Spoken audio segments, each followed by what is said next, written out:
नमस्कार विद्यार्थी मित्रांनो, मी शिरसाळे सर.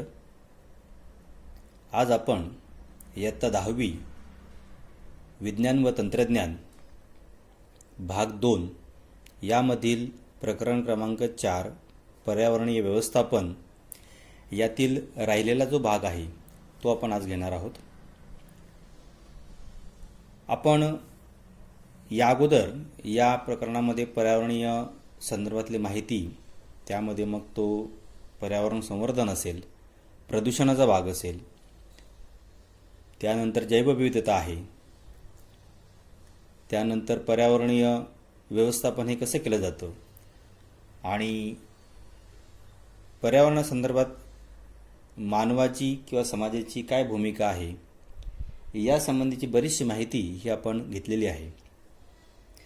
आता यातला एक शेवटच्या टप्प्यातला काही राहिलेला जो भाग आहे तो म्हणजे देवराई, जैवविविधतेचे संवर्धन कसे करता येईल, पर्यावरणात माझी भूमिका काय असेल, जैवविविधतेची संवेदनक्षम क्षेत्र कोणकोणती आहेत आणि धोक्यात आलेल्या प्रजातींचं वर्गीकरण हे कशा पद्धतीने केलेलं आहे, तर या संबंधीची माहिती आपल्याला आज बघायची आहे.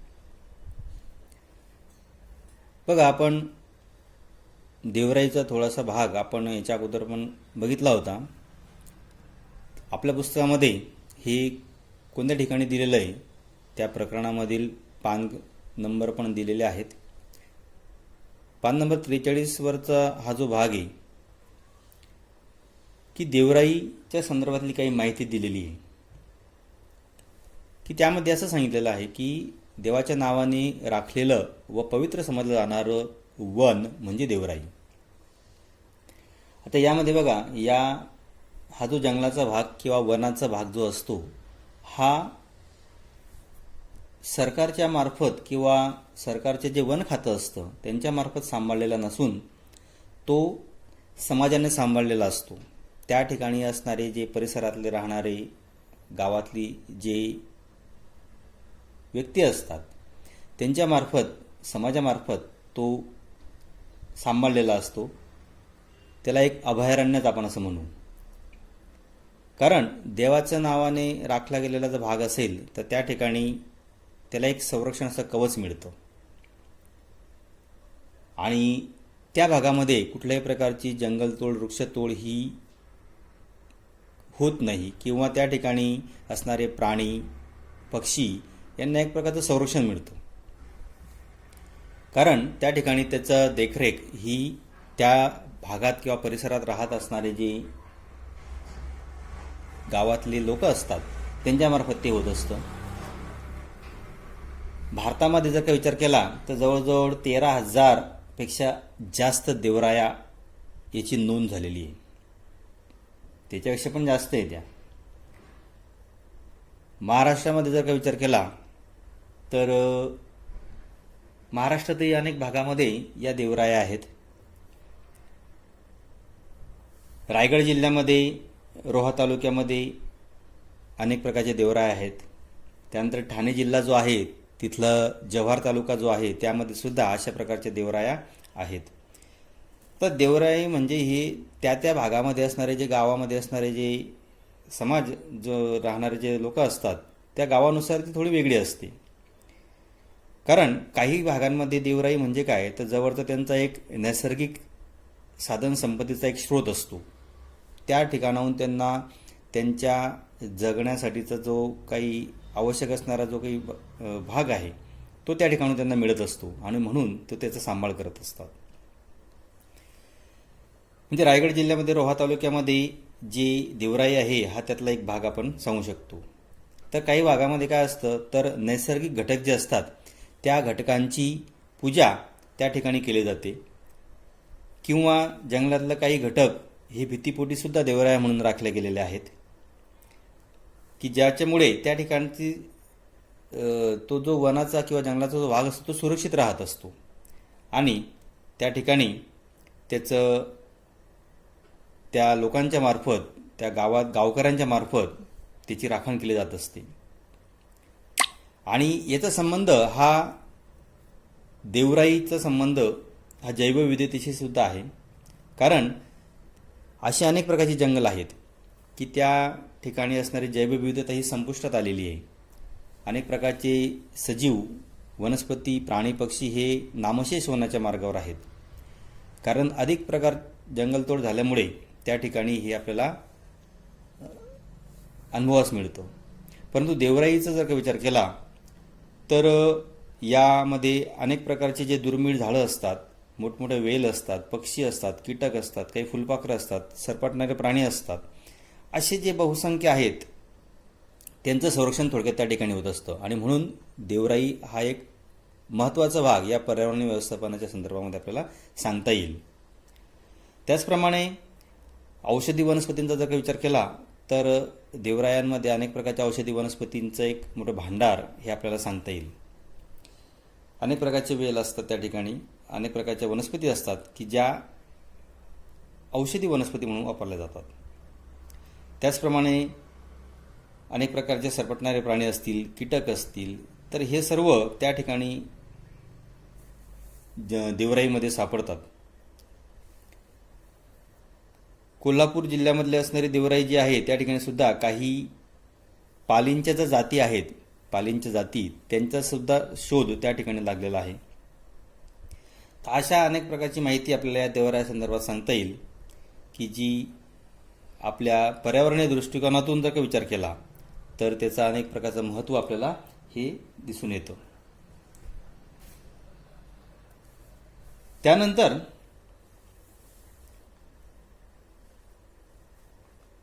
पुढचा भाग आहे जैवविविधतेचे संवर्धन कसे करता येईल. हा सुद्धा भाग पान नंबर 43वरच आहे. आता जैवविविधतेमध्ये तुम्हाला सांगितलं की सर्व सजीव आणि निर्जीव घटक हे त्या जैवविविधतेमध्ये असतात आणि एकमेकांच्या आंतरक्रियेतून त्या ठिकाणी ही जी त्यांची राहण्याची जागा आहे ती सुजलाम सुफलाम होत असते. आणि मग ही जी जैवविविधता जी आहे हिचं संवर्धन कसं करता येईल याचा जर का विचार केला तर आपल्याला असं सांगता येईल की जे राष्ट्रीय उद्यानं आहेत, जी अभयारण्य आहेत, त्यांची जर का निर्मिती केली गेली तर त्या ठिकाणी आपल्याला अनेक प्रकारचे जे सजीव आहेत त्यांचं संरक्षण करता येईल, तिथल्या वनस्पतींचं संरक्षण करता येईल. दुर्मिळ जातीचे जे सजीव आहेत त्यांचं सुद्धा या जैवविविधतेचे संवर्धन केले तर दुर्मिळ जातींच्या सजीवांचं सुद्धा रक्षण आपल्याला करता येईल. त्यानंतर राखीव जैवविभाग असं जर का म्हणून काही क्षेत्र घोषित केलं तरीसुद्धा या जैवविविधतेचं संवर्धन हे आपल्याला करता येईल. त्यानंतर काही प्राणी वनस्पती आहेत त्यांचं संवर्धन करणे, त्यानंतर त्या ठिकाणी नेमून दिलेले जे काही कायदे असतील त्या कायद्यांचं पालन करणे, त्यानंतर जे काही पारंपरिक ज्ञान या प्राण्यांच्या बाबतीमध्ये, वनस्पतींच्या बाबतीमध्ये असेल त्याची नोंद करून ठेवणं हे सुद्धा महत्त्वाचं आहे. कारण पुढे जाऊन ती जी नोंद असेल ती आपल्याला फार उपयोगात येते. कारण अनेक प्रकारचे पक्षी, प्राणी, वनस्पती ह्या ज्यावेळेस संपुष्टात येतात, नामशेष होतात, त्यानंतर त्याच्याबद्दलची कोणतीच माहिती शिल्लक राहत नाही आणि मग पुढच्या पिढीमध्ये ती माहिती पोहोचवली जात नाही. म्हणून पारंपरिक ज्ञान जे आहे त्याची नोंदी करून ठेवणं सुद्धा फार महत्त्वाचं आहे. तर असे सर्व जे मुद्दे आहेत यावरनं आपण या जैवविविधतेचे संवर्धन आपल्याला करता येईल हे सुद्धा आपण सांगू शकतो. त्याचप्रमाणे आपण मागच्या तासाला सुद्धा काही संरक्षण संदर्भात म्हणजे पर्यावरण संवर्धन आणि संरक्षण संदर्भात काही कायदे किंवा काही नियम हे अभ्यासलेले आहेत. जसं शासनामार्फत हे कायदे आणि नियम केले जातात तसंच समाजामध्ये सुद्धा स्वयंप्रेरणेने काही लोक हे स्वतःहून एकत्र येतात. ज्यांना पर्यावरणासंदर्भात काही आवड असते अशी लोक एकत्र येऊन त्या ठिकाणी हे काम करत असतात. म्हणजे राज्यस्तरावर, राष्ट्रीय स्तरावर, आंतरराष्ट्रीय स्तरावर देखील अनेक प्रकारच्या मोठमोठ्या संस्था हे पर्यावरणविषयक जागरूकता दाखवून त्या ठिकाणी कामं करत असतात. तुमच्या पुस्तकामध्ये पान नंबर 43वरच काही स्वयंसेवी संस्था आणि काही आंतरराष्ट्रीय स्तरावरील पर्यावरण संस्था यांची माहिती दिलेली आहे, ती तुम्ही बघा. दिल्ली, चेन्नई, त्याचप्रमाणे मुंबई, अहमदाबाद, त्रिवेंद्रम, पुणे अशा ठिकाणी अनेक प्रकारच्या संस्था या स्वयंसेवी संस्था कार्यरत आहेत. त्याचप्रमाणे आंतरराष्ट्रीय स्तरावर सुद्धा स्वित्झर्लंड असेल, जिनिव्हा असेल, न्यूयॉर्क असेल, दक्षिण कोरिया असेल अशा ठिकाणी सुद्धा अनेक प्रकारच्या संस्था ह्या याबाबत कार्य करत असतात. ग्रीन पीस ही एक पर्यावरणविषयक कार्यरत असणारी जगामध्ये सर्वात मोठी एक संस्था आहे. म्हणजे जगाचा जर का विचार केला तर जवळजवळ 26 देशांमध्ये 25 लाखाहून जास्त लोक याचे सभासद आहेत. याच्या संदर्भात तुम्ही नेटवरती माहिती उपलब्ध केली तर तुम्हाला ती अनेक प्रकारची माहिती ही आणखी मिळू शकते. ग्रीन पीस म्हणजे हरित शांती. म्हणजे 1971 साली या हरित शांतीची किंवा ग्रीन पीसची स्थापना केली गेली, ज्याच्यामध्ये पर्यावरणविषयक कामं ही केली जात असतात. कनाडा या ठिकाणी असणारं वैंकूर या ठिकाणी याची स्थापना झालेली आहे. तर याचा उद्देश जो सुरुवातीला होता तो अमेरिकेमध्ये किंवा अमेरिकेने अलास्का या ठिकाणी जे काही परमाणुविषयक हत्यार किंवा त्याच्या संदर्भात आपण हत्यार म्हणूया त्याचं परीक्षण केलं होतं, त्याचा विरोध म्हणून त्या ठिकाणी याची स्थापना केली गेली होती. परंतु त्याच्यानंतर त्याचं व्यापक स्वरूपामध्ये रूपांतर करून पर्यावरणाची सुरक्षा कशी करता येईल या संदर्भातली भूमिका त्या ठिकाणी त्यांनी राखली. म्हणजे महासागर असतील, वन असतील किंवा उत्तर ध्रुव, दक्षिण ध्रुव असेल या ठिकाणी असणारे जे जैवविविधता किंवा त्या ठिकाणी असणारे सजीव जे आहेत त्यांचं संरक्षण हे कसं करता येईल त्यासाठी त्या ठिकाणी असणाऱ्या संस्थेमध्ये असणारे जे काही सभासद असतील किंवा ते कार्य करणारे असतील त्यावरती त्यांनी महत्त्व देऊन ते कार्य हे या ग्रीन पीस पर्यावरणविषयक मध्ये या संस्थेमार्फत केलं गेलं. यानंतर आपला पुढचा भाग आहे पर्यावरणात माझी भूमिका काय.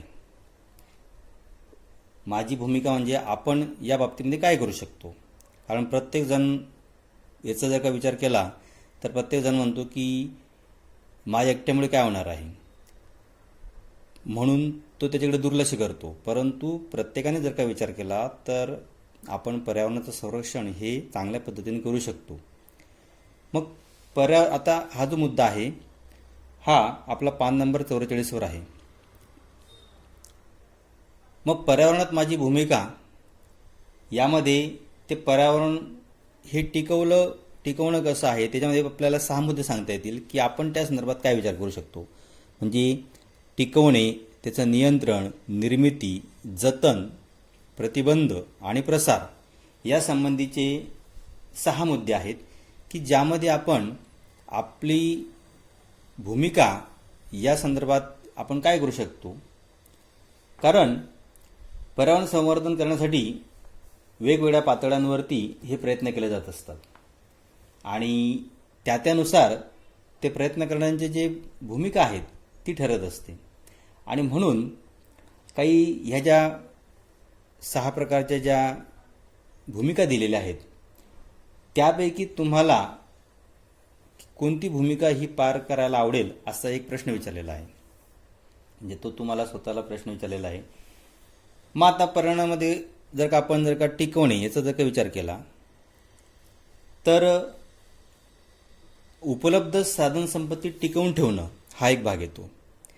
कारण आपल्याला माहिती की पर्यावरणामध्ये जी साधनसंपत्ती आपल्याला मिळालेली आहे तिचा आपण ओरबडून असा उपयोग हा करून घेतलेला आहे आणि त्याच्यामुळे पर्यावरणाचा समतोल बिघडायला आपण कारणीभूत ठरलेलो आहोत. आणि म्हणून जी उपलब्ध साधनसंपत्ती टिकून कशी राहील ती यासाठी मी काय करू शकतो या संबंधी आपण भूमिका आपली निभावू शकतो. त्यानंतर जर का नियंत्रणाच्या बाबतीत विचार केला तर यामध्ये जे मुद्दे येतात त्यामध्ये हानी रोखणे, हानी होणारी कृती जी आहे किंवा हानी करणारी कृती जी आहे ती थांबवणे, मानसिकता बदलवणे या गोष्टी येतात की काही गोष्टींची जर का पर्यावरणाचा वृक्षतोड होत असेल किंवा पाण्याचा ऱ्हास होत असेल तर हे कशा पद्धतीने नियंत्रित केलं जाईल याच्यावरती आपण विचार करून आपण त्या संदर्भातलं आपली भूमिका ही बजावू शकतो. त्यानंतर पुढची भूमिका निर्मिती आहे. निर्मितीमध्ये काय करता येईल तर जे पर्यावरणाच्या संदर्भातलं जे हानी झालेले घटक असतील त्या घटकांचं पुनर्जीवन, त्याची पुनर्निर्मिती ही कशा पद्धतीने करता येईल हे आपण यामध्ये आपली भूमिका ही मांडू शकतो किंवा त्याप्रमाणे आपण वागू शकतो. किंवा नवनिर्माण करण्यासाठी प्रयत्न करणे या आपण हे करू शकतो. म्हणजे समजा वृक्षतोड झालेली आहे. आता वृक्षतोड झालेली असेल तर त्याच्यावरती आपण काय करू शकतो तर झाडे लावा झाडे जगवा या प्रकल्पामध्ये आपण स्वतः काही झाडं लावून त्या ठिकाणी त्याचं संवर्धन करणं, त्याला वाढवणं म्हणजे एक प्रकारे आपण पर्यावरणाला पूरक अशी भूमिका आपली त्या ठिकाणी निर्मितीच्या बाबतीमध्ये ही बजावू शकतो. त्यानंतर जतन करणे याचा जर काही विचार केला तर जतन करणे म्हणजे काय, आता बरीचशी साधनसंपत्ती ही संपण्याच्या मार्गावर आहे. आणखीनही काही वर्षानंतर बरीचशी साधनसंपत्ती ही कमी कमी होते आणि म्हणूनच आपल्याला आज माहिती आहे की अनेक प्रकारच्या गोष्टींच्या समस्या ह्या निर्माण झालेल्या आहेत. आणि म्हणून जे उरलेलं आहे त्याचं जतन करायचं किंवा ज्याची हानी झालेली आहे त्याची हानी पुन्हा होऊ नये म्हणून आपण त्याच्यावरती उपाययोजना केल्या पाहिजे. तर हे जर का गोष्टी केल्या तर आपण जे काही उपलब्ध आहे सध्या जे उरलेलं आहे त्याच्यामध्ये आपली भूमिका जतन करण्याची भूमिका ही निभावू शकतो. म्हणजे समजा जसं आता आपल्याला या ज्या गोष्टी आहेत बघा, आता बऱ्याचशा गोष्टी आपल्याला माहिती आहे की आपण एकट्याचा विचार करून म्हणतो की माझ्या एकट्यामुळे काय होणार नाही, परंतु प्रत्येकाने हा विचार केला तर आपण पर्यावरणाचा समतोल राखायला मदत करू शकतो. आणि म्हणून समजा कुठे नळ फुटलेला असेल तर तो नळ त्याच्यातनं पाणी वाया जातं आणि आज पाण्याला किती महत्त्व आहे आपल्याला माहिती आहे. पाणी हे जीवन आहे आणि पिण्याचं पाणी हे फार कमी प्रमाणात उपलब्ध होत असतं. आपण म्हणतो की सुरुवातीला रोज पाणी येत होतं किंवा रोज पाणी आपल्याला मिळत होतं, परंतु नंतर ते 2 दिवसावर 3 दिवसावर 4 दिवसावर 8 दिवसानंतर असं पाणी हे आपल्याला मिळायला लागलं. याचं कारण काय आहे तर जे पाणी उपलब्ध आहे ते योग्य पद्धतीने त्याचा वापर झाला पाहिजे. आणि म्हणून आपण योग्य ठिकाणीच पाण्याचा वापर हा करतो किंवा नाही, किंवा कोण काही करत असेल तर त्याला आपण त्याचा विरोध केला पाहिजे की पाण्याचा अपव्यय होणार नाही, योग्य ठिकाणी पाण्याचा वापर होईल याची काळजी आपण घेतली पाहिजे. प्रतिबंध या बाबतीमध्ये जर का भूमिकेचा जर का आपण विचार केला तर काही नवीन कृती कार्यक्रम आखणे, पर्यावरणाला हानी पोचणारे घटक जे आहेत किंवा पोचवणारे जे घटक आहेत त्यावरती प्रतिबंध घातला पाहिजे. म्हणजे जसं पर्यावरणाला हानी पोचवणाऱ्या घटकांमध्ये भरपूर येतात, वाहनांचं वाढलेलं प्रमाण, कारखान्यांची वाढलेली संख्या. तर ह्या ज्या गोष्टी आहेत याच्यावरती आपल्या पद्धतीने आपण काय करू शकतो हा विचार करून त्या ठिकाणी आपण त्याचे प्रयत्न केले पाहिजे. त्याचप्रमाणे प्रसारासंदर्भात माझी भूमिका मी काय बजावू शकतो तर याच्यामध्ये शिक्षण आहे, मार्गदर्शन आहे, जागृती आहे, अनुकरण आहे, संघटन आहे किंवा प्रत्यक्ष सहभाग आहे. या संदर्भात आपण प्रसार करू शकतो की शिक्षणामार्फत आता बघा शिक्षण किंवा मार्गदर्शन किंवा जनजागृती करणं म्हणजे थोडक्यात या पर्यावरणाचा कसा ऱ्हास होतो आहे आणि त्याचा दुष्परिणाम काय होऊ शकतो याचा जर का आपण प्रसार केला की जेणेकरून विद्यार्थ्यांना किंवा बालवयामध्ये असणाऱ्या मुलांना किंवा मोठ्या असणाऱ्या व्यक्तींना ह्याची जाणीव करून दिली तर आपण शिक्षणामार्फत याचा प्रसार करू शकतो आणि ही भूमिका आपण या प्रसारासंदर्भातली बजावू शकतो. तर अशा पद्धतीने या पर्यावरणात माझी भूमिका काय असेल तर ही 6 मुद्द्यांच्या मार्फत आपण आपली भूमिका कोणत्या प्रकारे आपण चांगल्या पद्धतीने राबवू शकतो हे आपण याचा विचार केला पाहिजे. त्यानंतर पुढचा भाग आहे जैव विविधतेची संवेदनक्षम क्षेत्र कोणकोणती आहेत. पान नंबर 44 वरचाच भाग आहे. आपण बघा, संवेदनक्षम क्षेत्र जवळजवळ 86% संवेदनक्षम क्षेत्र जे आहेत ही नष्ट झालेली आहे आणि जवळजवळ 2.3%च फक्त पृथ्वीच्या पृष्ठभागावर ही संवेदनक्षम क्षेत्रांचं अखंड अवशेष हे शिल्लक आहेत. यामध्ये बघा, आपण जर का विचार केला तर म्हणजे भारताच्या बाबतीत जर का विचार केला याच्यामध्ये, तर 135 प्राणी प्रजातींपैकी 85 प्रजाती या आपल्या ईशान्य प्रदेशातील जंगलामध्ये आढळतात.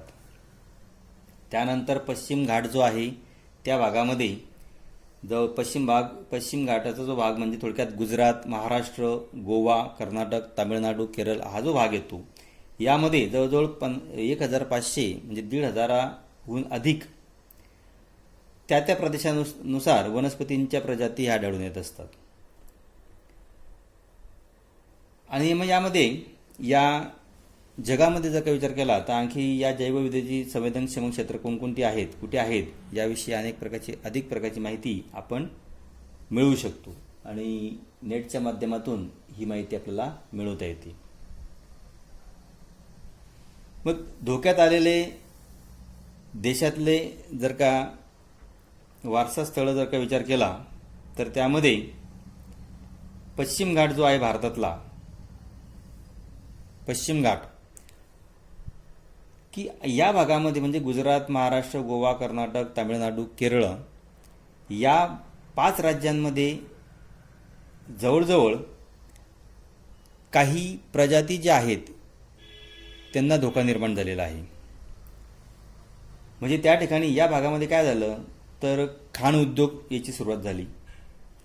नैसर्गिक वायूंचा शोध त्या ठिकाणी घेतला गेला. मग खाण उद्योग किंवा नैसर्गिक वायूंच्या शोधासाठी सुरू असलेले जे कामं आहेत की ज्यामुळे त्या ठिकाणचे जे काही स्थळ होते म्हणजे त्या ठिकाणी असणारी जी जैवविविधता होती त्याला धोका निर्माण झाला आणि त्याच्यातून आशियाई सिंह, रानगवे यांचा जो अधिवास आहे त्याला धोका निर्माण झाला.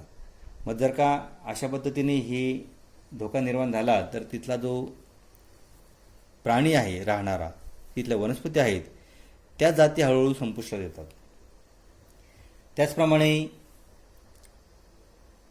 यामध्ये आणखी आसाममध्ये असणारं जे मानस अभयारण्य आहे त्या ठिकाणी सुद्धा असणारे वाघ किंवा एक शिंगी गेंडा यांना धोका निर्माण झालेला आहे. का तर त्या ठिकाणी धरण किंवा पाण्याचा अतिवापर याचा फटका त्या ठिकाणी असणारे जे वाघ किंवा एकशिंगी गेंडा आहे त्यांना निर्माण झालेला आहे.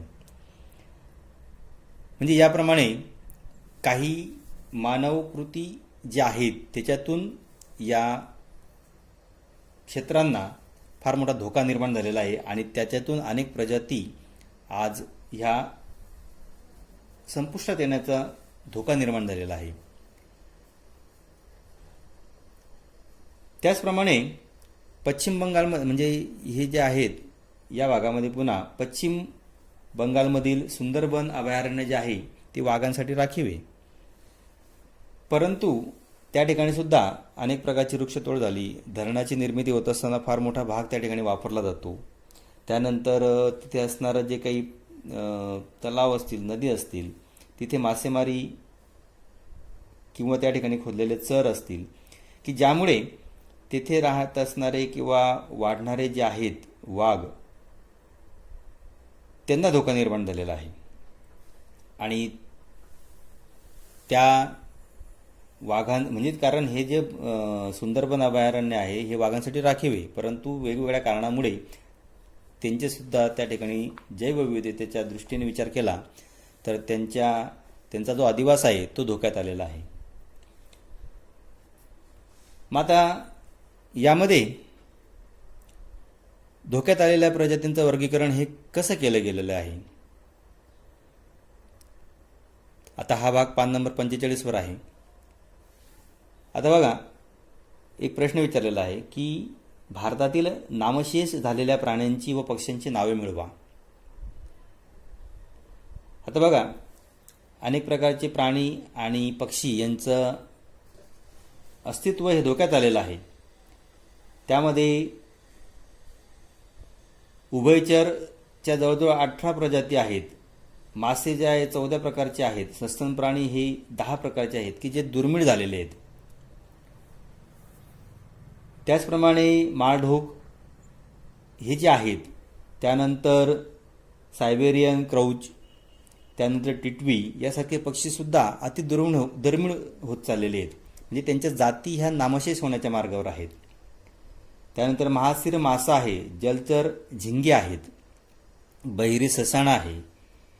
यासारखे जे जलचर प्राणी असतील किंवा इतर प्राणी आहेत, त्यांच्यासुद्धा जाती ह्या अति दुर्मिळ होत चाललेल्या आहेत. म्हणून ज्या आहेत त्यांना टिकवून ठेवणं आज फार महत्त्वाचं झालेलं आहे. समुद्री गोगलगाय तिथे सुद्धा अस्तित्व हे नामशेष होण्याच्या मार्गावर आहे. त्यानंतर केरळमध्ये असणारे काही वनस्पतीच्या जाती आहेत.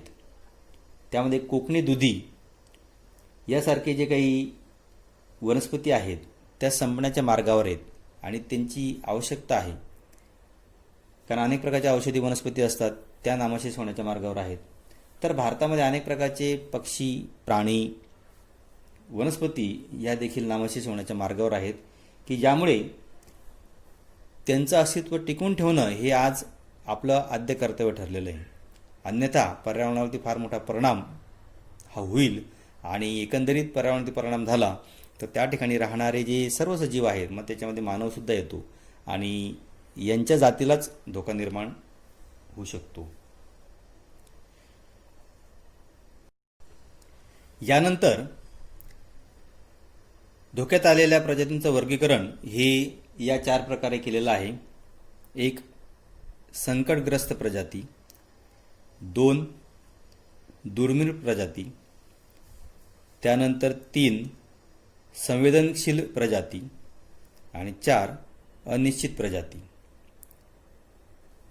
तर यामध्ये बघा की संकटग्रस्त प्रजातींचा जर का विचार केला तर यामध्ये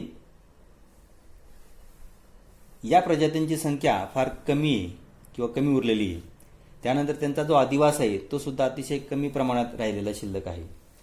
आणि म्हणून जर याच्यावरती विशेष प्रकारची उपाययोजना केली नाही तर या प्रजाती नष्ट होऊ शकतात.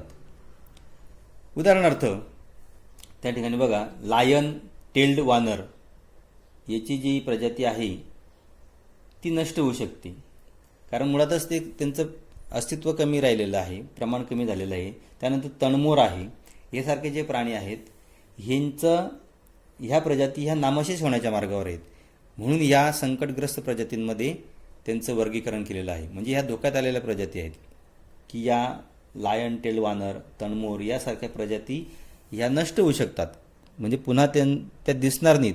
अशा पद्धतीने त्या नष्ट जर का झाल्या तर त्याचा एकंदरीत परिणाम हा पर्यावरणावरती होत असतो. त्यानंतर पुढचा आहे दुर्मिळ प्रजाती.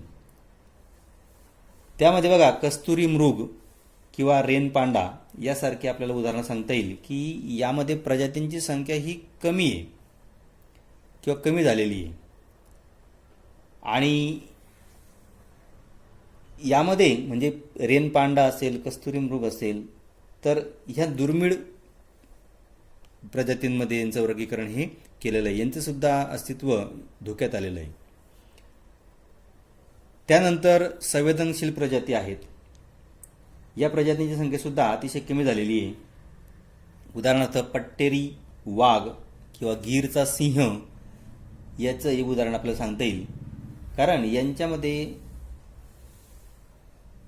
ही संख्या कमी कमी होते आणि मुळातच त्यांची संख्या ही कमी राहिलेली आहे आणि सातत्याने त्याची घट होत असल्यामुळे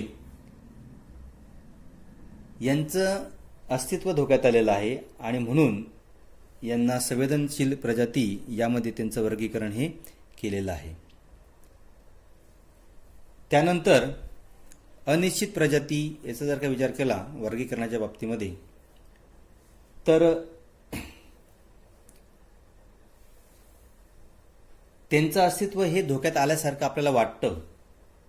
का तर त्यांचं जे वर्तन आहे ते थोडं, किंवा त्यांच्या ज्या सवयी आहेत त्या बुजरेपणाच्या आहेत, लाजरेपणाच्या असतात, आणि म्हणून त्यांची फारशी माहिती उपलब्ध होऊ शकत नाही. त्यामध्ये उदाहरणार्थ शेकरू खार या बाबतीत सांगता येईल की ते बुजरेपणा, लाजरेपणा असल्यामुळे ते सहसा समोर येत नाहीत, आणि म्हणून आपल्याला त्या धोक्यात आल्यासारख्या भासतात त्यांच्या सवयींमुळे. तर अशा पद्धतीने या धोक्यात आलेल्या ज्या प्रजाती आहेत त्यांचं वर्गीकरण हे 4 प्रकारे हे केलं गेलेलं आहे. त्यानंतर जागतिक जैवविविधता दिन हा जो आहे हा 22 मे या रोजी तो साजरा केला जात असतो किंवा मनवला जात असतो. मग आता एकच दिवस या जैवविविधतेबद्दल माहिती मिळवायची किंवा त्याच्याबद्दलचं काहीतरी सांगायचं आणि बाकीच्या उरलेल्या दिवसांबद्दल त्याच्याबद्दलचं अज्ञान बाळगायचं, याला काही अर्थ नाही. आणि म्हणून त्या दिवशी त्याची माहिती मिळवून त्याच्या संदर्भातलं आपण आपल्या जीवनामध्ये त्या पद्धतीने वर्तवणूक आपली झाली पाहिजे. म्हणून आपल्या परिसरामध्ये आढळणाऱ्या ज्या वनस्पती असतील, जे प्राणी असतील, त्यांचं संरक्षण करायचं, त्यांची माहिती मिळवायची. थोडक्यात आपण या जैवविविधते संदर्भामध्ये माहिती मिळवून त्याप्रमाणे पर्यावरणाला पूरक असे कार्यक्रम किंवा माहिती सादर करू शकतो. त्यानंतर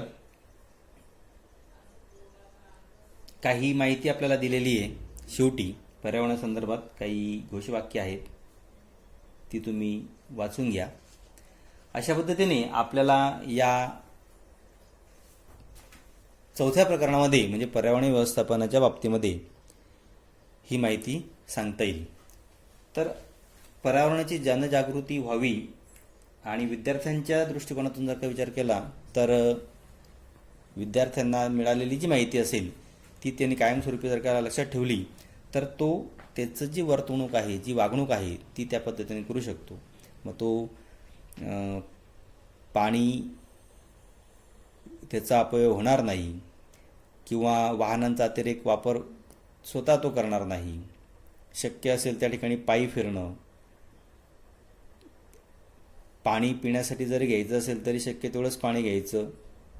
या पद्धतीने त्याचा वापर जर का सुयोग्य पद्धतीने केला गेला तर या समाजाची आणि प्रत्येक मानवाची भूमिका पर्यावरणीय व्यवस्थापनाच्या बाबतीमध्ये ही फार महत्त्वाची ठरू शकते.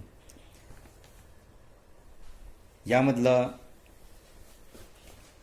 जो स्वाध्याय आहे त्या स्वाध्यायामधली प्रश्न याची माहिती मिळवून तुम्ही आपल्या वहीमध्ये हे मुद्दे आणि स्वाध्याय हा पूर्ण करा.